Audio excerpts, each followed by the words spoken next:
Olá pessoal, tudo legal, tudo beleza? Vamos a mais um Rumo à Posse. Hoje nós vamos falar sobre a banca KLC.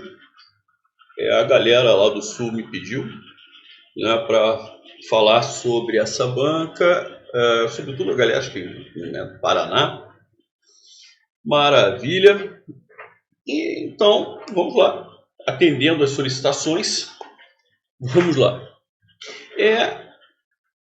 Questões de interpretação de texto são bonitinhas, são bem feitas, mas não exigem, não solicitam grandes dificuldades. Tá? Eles pedem um pouquinho também de conhecimento, além da parte de interpretação da tipologia textual. Não é que eles falem isso claramente, mas eles falam em relato. Então, se é relato é um texto narrativo, e eles comparam, pode haver uma comparação com descrição, enfim. Mas assim, assim, de uma forma muito superficial. Eles gostam de questões de anáfora e catáfora. Anáfora é qualquer elemento que faça referência a uma expressão anterior, uma expressão que já apareceu anteriormente no texto. Catáfora remete para frente. Só direi estas palavras, venha logo. Então, estas está remetendo a alguma coisa que está vindo depois. Isso é catáfora. Anáfora é qualquer elemento que faça referência a um termo anterior. Por exemplo, Pedro não virá. Ele está doente. Ele é o Pedro. Certo? Então o pronome ele está se referindo a Pedro. Isso é anáfora. Questões de semântica verbal, de flexão verbal. Agora, muita questão disso aqui, ó. Identificação de classes gramaticais. Muita questão de identificação de classes gramaticais e até de subdivisão das classes gramaticais. Pronome, por exemplo.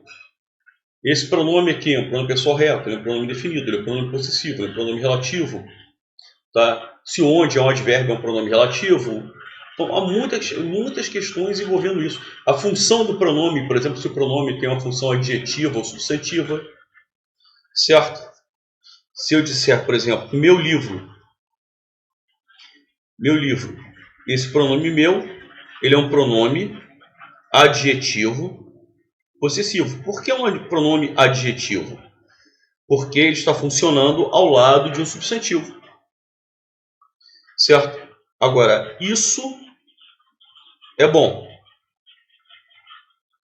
O pronome isso é um pronome substantivo demonstrativo. Por que ele é um pronome substantivo? Porque ele substitui o substantivo. Então, o pronome substantivo é aquele que substitui o substantivo. O pronome adjetivo é aquele que acompanha, que vem ao lado do substantivo. Então, além daquelas subdivisões naturais, pronome pessoal, pronome demonstrativo, pronome relativo, pronome definido, eles também fazem essa divisão da função que o pronome tem, função substantiva, função adjetiva. Né? Questões de crase, inclusive, eles trabalham até com uma situação meio polêmica, a questão do a distância, né? Porque a distância de, né, você especificou a distância de 120 metros, especificou. Esse, para todos os gramáticos, é com crase. O a distância, sem especificação, o estudo à distância, existem autores que defendem e existem autores que condenam essa crase. E a banca KLC colocou o posicionamento dele, o entendimento dessa banca, que é contra o emprego dessa crase. Vocês vão ver isso comigo. Questões de conectores, como sempre, tá legal? Questões de regência, muita questão de concordância, Tá? Eu vi cair mais questão de concordância do que questões de conjunções, de regência. Curioso isso. Mas eles gostam tanto das questões de concordância verbal quanto das questões de concordância nominal. Ah, Rosenthal, eu vi que você não colocou pontuação. Eu realmente vi pouquíssimas questões de pontuação. Pouquíssimas. Ah, então eu não vou estudar pontuação. Ah, eu não deixaria de estudar pontuação de jeito nenhum. Não vi praticamente questão de pontuação, não vi questão de colocação pronominal, não vi tantas questões de identificação de função sintática. Eles trabalham muito a parte de classes gramaticais, mas não tanto a parte de funções sintáticas. Bom, é isso. As características estão aí colocadas. Vamos então para as questões. Né? Vou mostrar para vocês como as questões de interpretação do texto são simples Envolve um pouco também conhecimento de tipologia textual. Né? Você vê que aqui a autora está contando uma historinha. Aliás, a história dela própria, né? Eu vou morrer um dia. Aliás, esse início é muito legal. Porque tudo que nasce também morre. Bicho, planta, mulher e tal. Mas histórias podem durar depois de nós. Basta que sejam postas em folhas de papel e que suas letras mortas sejam ressuscitadas por olhos que saibam ler. Tá? Então, por causa disso que ela vai contar a história. Porque ela sabe, um dia ela vai morrer, mas pelo menos a história dela vai ficar para a eternidade. Vai se eternizar. Muito legal esse início de texto. Então, a finalidade ela está escrevendo para que as pessoas possam ler, para que a história de vida dela não fique para trás. Então, ela conta que nasceu lá na Itália, numa aldeia pequenininha, na Calábria e tal. Certo? Aí, lá, nesse lugar onde ela nasceu, nessa terra entre mares, foi que eu nasci um dia de inverno, quando as flores, tal. Ela começa a contar como é que era lá, naquele período que ela esteve lá. Então, a Saracena era aquela sem comunicação. Lógico que hoje é completamente diferente. Sem comunicação de telefone, sons de rádio, as imagens de televisão nas casas. Ainda não havia nada disso. Sem o eco dos carros e das motocicletas. Aliás, se existe uma característica da Itália, é a quantidade de motocicletas. Né? Então, ou o ronco dos aviões sobre os telhados. Nada disso naquela época havia. A música que andava no ar nos tempos da infância dela vinha do canto dos pássaros, do chiar das rodas das carroças, das batidas dos carros de cavalos, do burburinho, deve ser riso aqui, não é? Do riso das crianças e do lamento dos sinais das igrejas. Essa era a voz da terra onde começava a minha vida e terminava o meu mundo. Aliás, que bonito, né? A vida dela começava ali, terminava o mundo, não é que acabava, não é que ela iria morrer ali, não. É que o mundo dela naquele momento era restrito, o mundo dela é aquele mundinho pequeno. Né? Enfim, nunca cheguei a conhecer meu pai, Domênico Galo, só em retrato, um homem alto, bonito, de finos bigodes. Dizem que ele ficou muito feliz quando eu e meu irmãozinho Caetano nascemos. Aí ela diz qual é o nome dela, Fortunata, e que a chamam de Fortunatella. Enfim. Bom, vamos lá, vamos para as duas questõezinhas de interpretação de textos. O texto é classificado como um relato de viagem, ela viajou para lá? Não, né? Pelo amor de Deus. Um relato geográfico. Um relato geográfico, gente, não poderia ser um relato. Relato é uma narração. Você está relatando um fato que aconteceu. Então, o relato é uma sequência de ações. Tá? É uma sequência de coisas que aconteceram com a pessoa. Então, o relato é um texto narrativo. E geográfico é uma imagem. Se é uma imagem, não haveria um relato, e sim uma descrição. Então, existe, olha lá, é sutil a diferença, mas se você fala em geografia, é uma imagem, uma fotografia de um local, de um ambiente. Então não haveria exatamente um relato geográfico, mas sim uma descrição geográfica, o que também não é. Um relato histórico. Não, o relato histórico seria um relato de uma história que não necessariamente seria da memória da pessoa. Então você estaria contando uma história porque leu, porque conheceu, enfim. Tá? E não, esse aqui não é exatamente um fato histórico, né? É um fato pessoal. É um relato de memória, sim, um relato das coisas que aconteceram por ela, que ela ainda guarda nas suas lembranças, na sua memória. Então ela está contando como é que foi o iniciozinho da vida dela, né? nessa pequena aldeia lá na Calábria. É um relato de memória das coisas que ela ainda lembra do período quando ela era muito criança. Aí dentro desse relato até há momentos descritivos, né? Quando ela fala que não havia sons, o que havia, né? naquele local era o som de crianças rindo, do cavalo, do sino da igreja, mas que não havia ainda naquele período telefone, carro, motocicleta, enfim, música tocando, nem nada disso. Questão número 2. No texto, a autora escreve para contar como era seu pai. O objetivo do texto era contar como era o pai. O objetivo dele. Ela nem, na realidade, ela nem descreve muito o pai. Fala assim rapidamente, olha, só em retrato, um homem alto, bonito, de finos bigodes. Tá? E que ele ficou feliz, mas a finalidade é essa, de escrever, mostrar para o mundo como era o pai dela ou como era a infância dela. Como é que ela viveu os primeiros anos de vida. Escreve para enaltecer a cidade de Natal. Não está enaltecendo. Ela fala coisas como eram. Não está dizendo nem que a cidade era linda, que era tudo maravilhoso, fantástico, ordinário. Não está enaltecendo. Escreve para que esse relato contribua com os estudos históricos da Europa. Nossa, ajudou bastante. Agora, os grandes historiadores têm referências fundamentais com pelo que ela escreveu. Óbvio que não, né, gente? Escreve para que sua história fique registrada e tenha duração além da vida. Gente, é exatamente o que ela escreve no início. Para que ela está escrevendo? Porque ela sabe que um dia ela vai morrer. Porque, como ela mesma disse, tudo que nasce morre. Mas histórias podem durar depois de nós. Basta que alguém leia. Tá? Eu acho interessante, basta que sejam postas em folhas de papel e que suas letras mortas sejam ressuscitadas por alguém por olhos que saibam ler. Olhos que saibam ler não é exatamente saber ler a uma pessoa alfabetizada. Não, por olhos que tenham a sensibilidade para a leitura. Tá? Muito bonito esse texto. Né? O saber ler está muito mais aprofundado do que simplesmente saber ler, mas que tenham a capacidade de ler e compreender. A finalidade dela é, sabendo que vai morrer, contar um pouco da história dela para que, de alguma forma, ela fique eternizada por essas histórias, por essa história da vida que ela está contando. Então, a finalidade do texto é justamente essa. Tá? Dentro disso, ela até descreve como é que era o pai, mas não era a finalidade do texto. A finalidade do texto é eternizar a história dela. Questão número 3. Assinar a alternativa adequada sobre o emprego de pronome na proposição. Então, olha só, gente, aquilo que eu falei. Como eles gostam de pronomes. Aqui nós temos um pronome demonstrativo. Essa é um pronome demonstrativo. Era a voz da terra onde começava a minha vida. Onde aqui é um pronome relativo, gente. Na qual, se eu substituo onde por ou qual, a qual, os quais, as quais, se onde é um pronome relativo. Inclusive, introduz uma oração subordinada adjetiva.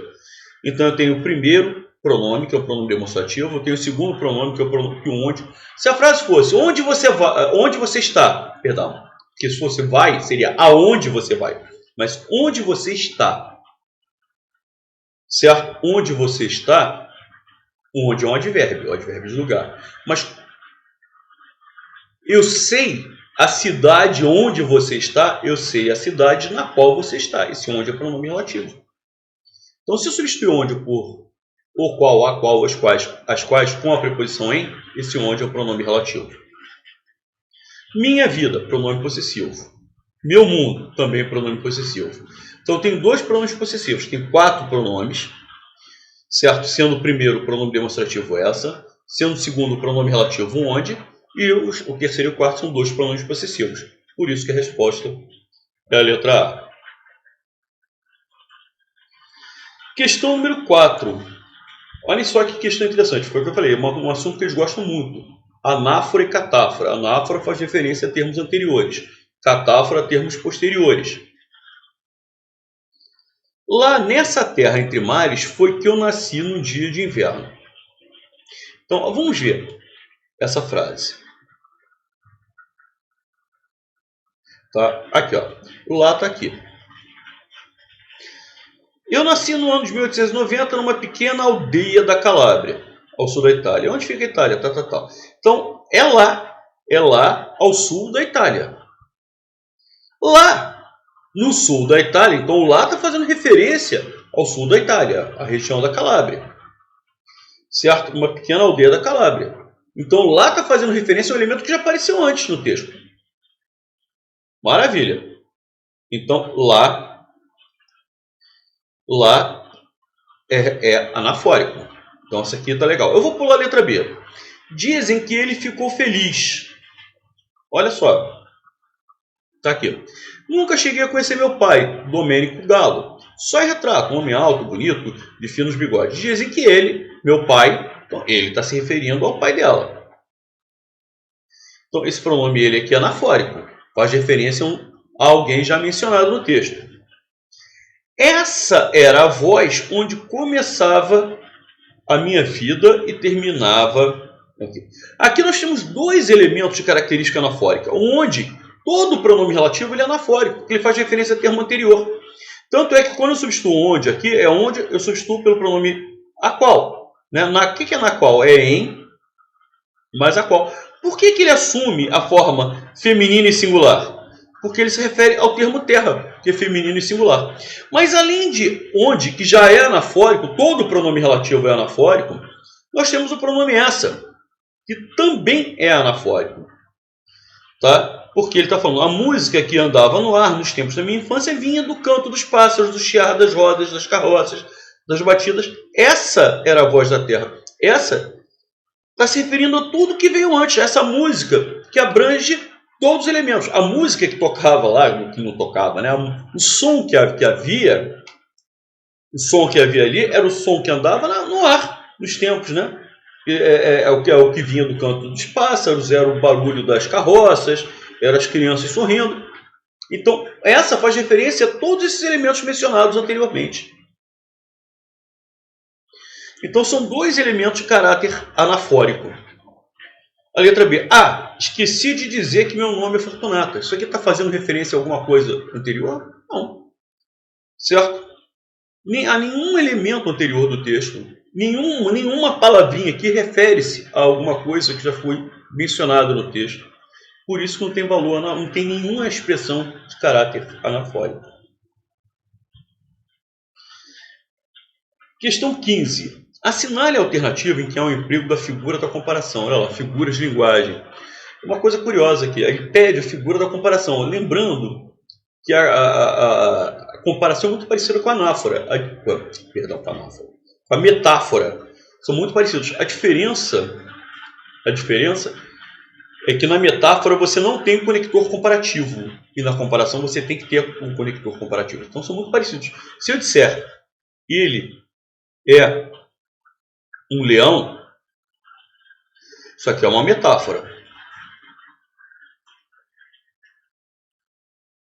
Agora, se eu disser ele é forte como um leão, eu já tenho a conjunção comparativa como. Aqui já passa a ser uma comparação. Ele é forte tal qual. Isso aqui é um conector comparativo, tal qual um leão. Então, quando você tem o conector comparativo, deixa de ser uma metáfora e passa a ser uma comparação. Tá legal? É o que acontece aqui. Ela vivia como ébria, tal qual ébria. Ou seja, ela vivia de uma forma igual. Olha a comparação de igualdade. Com uma ébria. Então, há uma comparação e há um emprego de um conector comparativo. Isso é o elemento principal. Olha a conjunção comparativa. Tá? Por isso que é a resposta. Certo? Nas outras alternativas, né, ninguém resistirá a você se usar o creme lua cheia. Nem há figuras de linguagem, né? O creme, lua cheia é o nome do creme. Malvina imaginava algo. Isso é uma descrição, um texto descritivo, mas não apresenta nenhum elemento. Esse fragmento, Malvina imaginava alto, moreno, com grandes olhos, mas também não há nenhuma figura. Era o que continha o papel verde mar, era a cor do papel, escrito enérgicos, caracteres enérgicos. Talvez aqui haja uma personificação, né? Porque você está caracterizando o substantivo caracteres com um adjetivo que estaria mais ligado a pessoas, a animais, uma coisa enérgica. Né? Então, você vê mais uma característica da personificação, tá? Do que qualquer outra figura de linguagem aí. Maravilha. Questão número 6. Essa questão aqui é extremamente polêmica. Mais uma vez ele trabalha com classes gramaticais, mais uma vez ele trabalha com pronomes, e ele pretende não só identificar o pronome, como a função do pronome. Só que ele se enrolaram nessa questão. Essa questão tinha que ter sido anulada. Tá? Bom, vamos lá. Eu vou dizer o porquê que essa questão teria que ser anulada. Bom, eu vou fazer o seguinte, eu vou corrigir de trás para frente. Isso é pronome demonstrativo. Ela é pronome pessoal reto.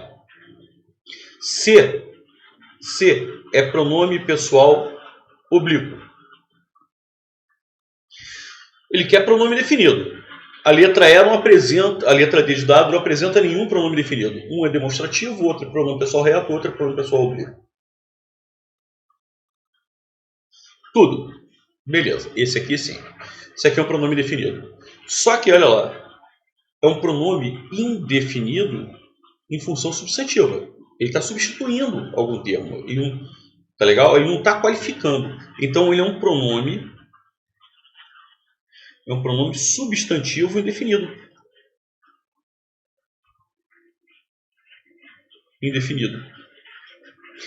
Só que aí, o que acontece nessa questão número 6? Nós temos duas alternativas com pronomes indefinidos. Nenhum e tanta. Aí o cara fala assim, mas Rosenthal, tanta é pronome definido? É. Digo mais, tanta na forma feminina só pode ser pronome definido, não pode ser advérbio. Se a frase fosse ele estudou tanto,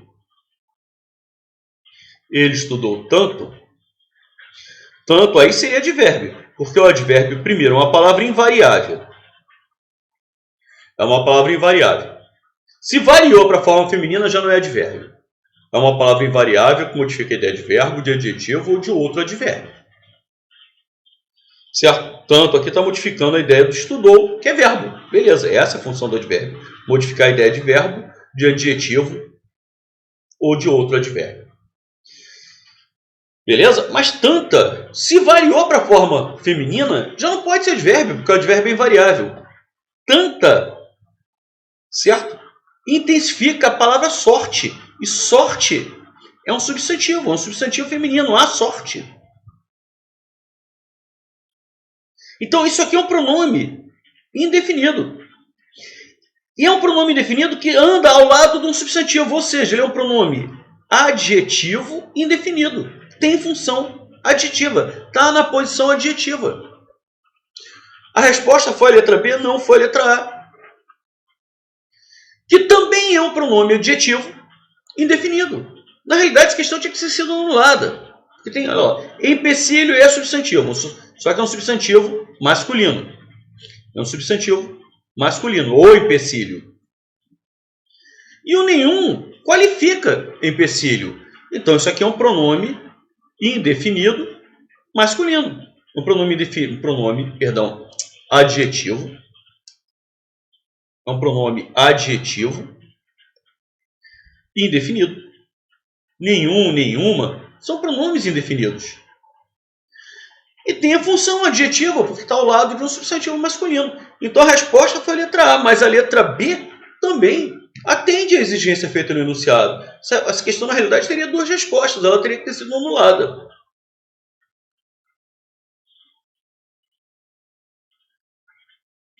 Questão 7. É uma questão de concordância nominal, foi aquilo que eu disse, eles gostam muito de questões de concordância. É necessário a presença.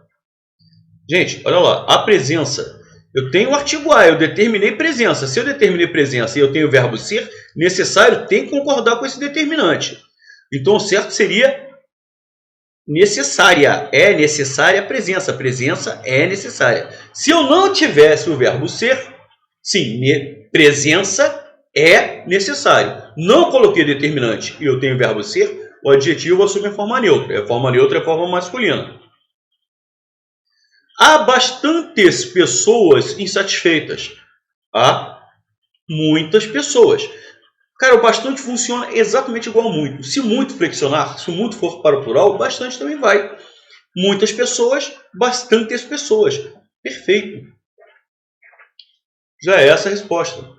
Nós mesmos, mesmo quando for sinônimo de próprio, é variável. Nós próprios, nós mesmos. Olha lá, é proibido A entrada. Coloquei o determinante. Mesma situação da letra A. A entrada é proibida. Se eu não tivesse o A, entrada é proibido. Aí teria que ficar na forma masculina, que é a forma neutra. Mas se eu tenho um determinante, tá? Eu tenho que trabalhar com proibida, feminino. A entrada é proibida. Seguem anexo os documentos? Não, seguem anexos. Porque anexos qualifica documentos. O que eu posso fazer também, e também estaria correto, é usar a locução adjetiva, com a preposição em. Aí, sendo uma locução adjetiva com preposição em, aí vira um termo invariável. Seguem em anexo os documentos. Ou seja, não usei a preposição em, anexo flexiona. Tá? Como ele qualifica documentos, está no plural, anexos tem que ir para o plural, anexos. Usei a preposição em. Se eu usar a preposição em, vira um elemento invariável. Tá? Uma locução adjetiva invariável. E aí só cabe em anexo. Então, confirmamos questão número 7, letra B. Questão número 8. Falta somente 2 minutos. Gente, 2 minutos faltam. Faltam somente 2 minutos. Né? 2 minutos sujeito. Precisa-se de zeladores. Gente, quem precisa de alguma coisa. Se é de alguma coisa, esse termo aqui é objeto indireto. O verbo precisar é transitivo indireto. Verbo transitivo indireto mais o pronome ser. Esse ser é índice de indeterminação do sujeito, ou como nas escolas eles chamam PIS, partícula indeterminadora do sujeito. Quando isso acontece, o verbo vai ter que estar obrigatoriamente na terceira pessoa do singular. Por isso que o certo seria precisa-se de zeladores.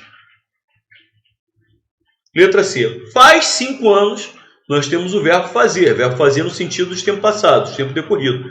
Verbo fazer no sentido de tempo passado, de tempo decorrido, só pode ser flexionado na terceira pessoa do singular, porque é um verbo impessoal. Ele não tem pessoa, ele não tem sujeito. Ah, Rosenthal, mas 5 anos está no plural. Dane-se. Tanto faz fazer 1 ano só, 200 anos. O verbo fazer nesse sentido de tempo decorrido é impessoal. E o verbo só pode estar na terceira do singular, exatamente como aqui está. Perfeito. Letra D. Ocorreu graves distorções. Graves distorções ocorreram. Graves distorções é sujeito. Sujeito está no plural. O verbo ocorrer tinha que estar no plural. Ocorreram. É só colocar a frase na ordem direta. Essa letra E é interessante e maliciosa. Por quê? Porque eu tenho o verbo existir na frase. O verbo existir e o verbo haver são verbos sinônimos, mas cada um trabalha de uma forma diferente. E esses dois verbos aparecem na mesma frase, sendo que na primeira situação aparece corretamente, na segunda situação é que aparece incorretamente. O verbo existir, ele é pessoal, ele tem pessoa, ele tem sujeito. Recursos é sujeito. Está no plural, recursos. O verbo existir está no plural. Esse início está correto. O problema está aqui, o erro está aqui. É que o verbo haver, nesse mesmo sentido de existir, por outro lado, é um verbo impessoal, não tem pessoa, não tem sujeito. Sujeito é inexistente. E essa característica é um verbo impessoal. Essa característica do verbo haver contamina o verbo auxiliar. Quem manda na oração, quem manda na segunda oração, que são 2 orações, a primeira, se existissem recursos, tá? Na segunda, poderiam haver. Quem manda na oração é o verbo principal. O verbo principal é o verbo haver, que está no sentido de existir, que é impessoal, não tem pessoa, não tem sujeito, e essa característica contamina o verbo auxiliar. Então, este verbo auxiliar tinha que estar no singular. O certo seria poderia.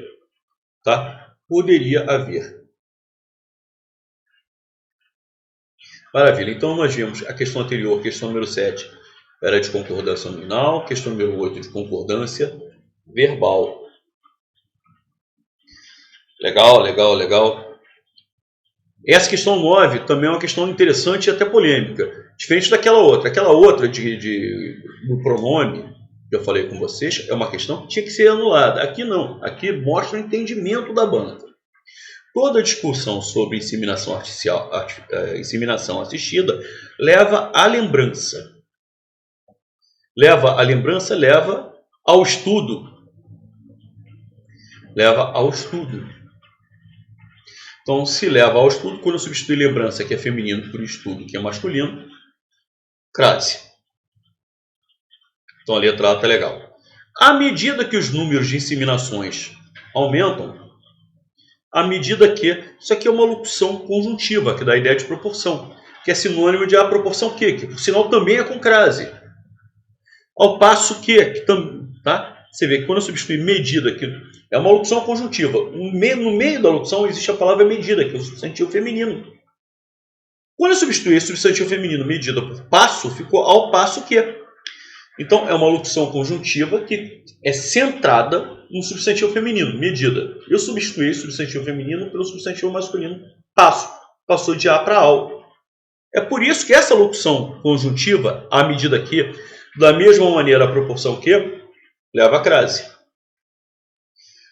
Há casais que vão à Índia. Cara, se eu estou dizendo que esses casais vão à Índia, eles podiam estar em qualquer lugar do planeta, menos na Índia. Então deu a ideia de locomoção.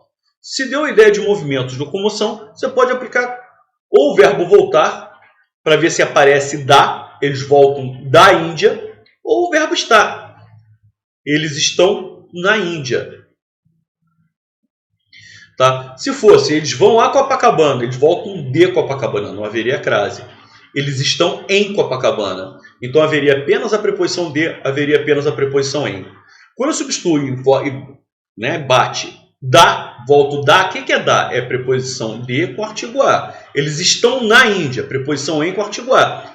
O verbo ir pede a preposição a e eu me certifico da presença do artigo a Índia. Então eu tenho os dois elementos. Tá legal? Crase.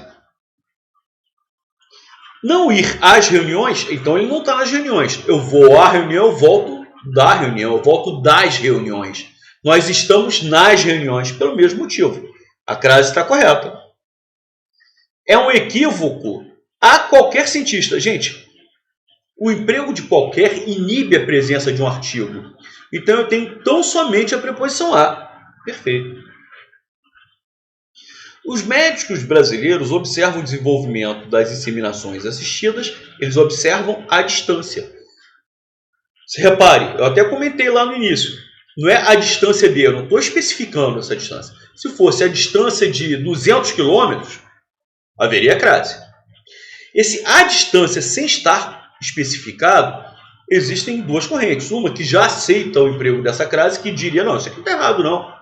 Isso aqui está legal, está bacana. E existe uma outra corrente que diz, não, de jeito nenhum, isso aqui estaria errado. Ou seja, a banca KLC segue justamente essa corrente. A corrente mais conservadora, mais tradicional. A que realmente não admite o emprego da crase se a expressão distância não vier especificada. Foi essa a resposta aqui. Com essa questão aqui, a gente vê bem o entendimento da banca KLC quanto a esse tema. Legal? E uma questãozinha que envolve conjunções, classificação de orações, que envolve conjunções. Sempre, quase todas as bancas exploram muito o assunto conjunção. E aqui não só explora conjunção, como as classificações das orações. A prática é legal, mas é vista com maus olhos. Mas, porém, contudo, todavia. Então, esse nome de porém, contudo, todavia. Você vê que existe uma ideia de adversidade, de contrariedade de oposição. Você tem uma atividade, você tem uma prática que é legal. Se é legal, ela deveria ser bem vista. Mas ela é vista com maus olhos. Olha a ideia de oposição. Tá? A Constituição mais estabelece uma ideia de oposição, de contraposição, de contraste, de adversidade. Então, esta oração aqui, mais é vista, é uma oração coordenada adversativa. Onde existe uma oração coordenada, existe outra oração coordenada. Essa aqui também é uma oração coordenada, só que ela é sem conjunção, mas é uma conjunção adversativa. Na primeira oração, a prática é legal, não tem conjunção, então ela é assindética. Assindética vem de síndeto. Síndeto significa conjunção. Se ela é assindética, esse A dá a ideia de negação, de privação. Significa que ela não tem síndeto, que ela não possui conjunção.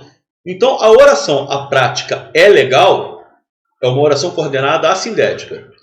E a oração introduzida pela conjunção mais, ela é sindética, porque ela tem um síndito. Uma oração coordenada sindética adversativa. Então você tem que saber a classificação das orações e tem que saber também o valor semântico das conjunções. Porque a conjunção mais estabelece a ideia de adversidade, de contrariedade, de oposição, de ressalva. Então a ideia de contrariedade se aplica perfeitamente a essa construção aqui. Então, enfim, é essa a resposta à letra A. Maravilha, um detalhezinho antes de nós fecharmos a aula. Olha só, gente, sobre o uso da crase, assinale a alternativa que não está correta gramaticalmente. Então ele quer errado, certo? Assinale a alternativa em que não há erro, ou seja, que não há erro. Ele vai te dar 4 opções com erros. Ele quer que não há erro, então você tem que prestar muita atenção a esse tipo de comando deles.